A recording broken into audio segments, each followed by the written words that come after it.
ഒരുപാട് സന്തോഷമുള്ള ദിവസമാണ്. ഏതൊക്കെയാണെന്നൊക്കെ വഴിയേ പറയാ. ഓക്കെ, വാ. ഞങ്ങൾ ഇന്ന് പോയത് ഒരു വെഡ്ഡിങ് ആനിവേഴ്സറി ആഘോഷിക്കാനാണ് കേട്ടാ. ഈ വെഡ്ഡിങ് ആനിവേഴ്സറിക്ക് ഒരു പ്രത്യേകതയുണ്ട്. സ്വന്തം മകൻ അച്ഛനും അമ്മക്കും കൊടുത്ത ഒരു സർപ്രൈസ് ആയിരുന്നു കേട്ടാ ഈ വെഡ്ഡിങ് ആനിവേഴ്സറി ആഘോഷം. അച്ഛൻ്റെയും അമ്മയുടെയും 38ാമത്തെ വെഡ്ഡിങ് ആനിവേഴ്സറി ആയിരുന്നു. അത് നല്ല ഭംഗിയായിട്ട് ആ മകൻ ആഘോഷിച്ചു. ഇന്നത്തെ കാലത്ത് അച്ഛനമ്മമാർ പ്രായമായി, ഇനി അവർക്ക് എന്താഘോഷം എന്നൊക്കെ പറഞ്ഞ് മക്കൾ മാറ്റി നിർത്താറാണ്. പക്ഷേ അതേ സ്ഥാനത്ത് ഇവിടെ ആ ചേട്ടൻ സ്വന്തം അച്ഛൻ്റെയും അമ്മയുടെയും ആ വെഡ്ഡിങ് ആനിവേഴ്സറി ഓർത്തിരുന്ന് അവർക്കൊരു സർപ്രൈസ് ആയിട്ട് ഇത് ചെയ്തു കൊടുത്തപ്പോൾ അവരുടെ ആ മുഖത്തുണ്ടായ ഒരു സന്തോഷമില്ലേ, അതൊന്ന് വേറെ തന്നെ ഇരുന്നിട്ടാ. നിങ്ങൾ ഇതുപോലെ നിങ്ങളുടെ അച്ഛൻ്റെയും അമ്മയുടെയും വെഡ്ഡിങ് ആനിവേഴ്സറിയും ബർത്ത്ഡേ ഒക്കെ സെലിബ്രേറ്റ് ചെയ്യാറുണ്ടാ? ഉണ്ടെങ്കിൽ ഒന്ന് കമൻറ്റ് ചെയ്യണോട്ടാ. ഞങ്ങൾ കൂട്ടുകാരെല്ലാവരും കൂടി അവർക്കൊരു സർപ്രൈസ് ആയിട്ട് ഗിഫ്റ്റും കൊണ്ടാണ് കേട്ടാ ചെന്നത്. ഈ ഗിഫ്റ്റ് ഒട്ടും അവർ പ്രതീക്ഷിച്ചിരുന്നില്ല കേട്ടാ.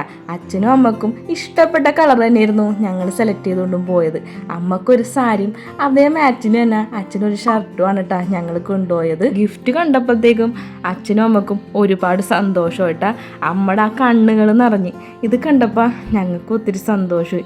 നമ്മുടെ മാതാപിതാക്കൾക്ക് നമ്മളെയും കൊണ്ട് എന്തെങ്കിലും ഒരു ചെറിയ സന്തോഷം നൽകാൻ പറ്റിയെങ്കിൽ അതാണ് ഈ ലോകത്തിലെ ഏറ്റവും വലിയ ഭാഗ്യം. അതുകൊണ്ട് നമ്മുടെ മാതാപിതാക്കൾക്ക് എന്തോരം സന്തോഷം നമ്മളെയും കൊണ്ട് കൊടുക്കാൻ പറ്റും അതൊക്കെ നമ്മൾ കൊടുക്കണം കേട്ടോ. കേക്ക് കട്ടിങ്ങും ഗിഫ്റ്റ് കൊടുക്കലിന് ശേഷം പിന്നെ ഞങ്ങൾ ഫുഡ് കഴിക്കാനായിട്ട് ഇരുന്നിട്ടാ. ചെറിയ രീതിയിൽ അവിടെ നമുക്ക് ഫുഡൊക്കെ അറേഞ്ച് ചെയ്തിട്ടുണ്ടായിരുന്നു. വലിയ ഫംഗ്ഷനൊന്നും ആയിരുന്നില്ല കേട്ടാ. അച്ഛൻ്റെയും അമ്മയുടെയും കുറച്ച് വേണ്ടപ്പെട്ട ഫ്രണ്ട്സിനെയൊക്കെ വിളിച്ച് ചെറിയൊരു ഫംഗ്ഷൻ ആയിരുന്നിട്ട് ഇത്. പിന്നെ ഞങ്ങൾ പോന്നപ്പോൾ നന്ദൂസും കിച്ചുമോനും എല്ലാവരും വന്നിട്ടുണ്ടായിരുന്നു കേട്ടാ ഞങ്ങളുടെ ഒപ്പം.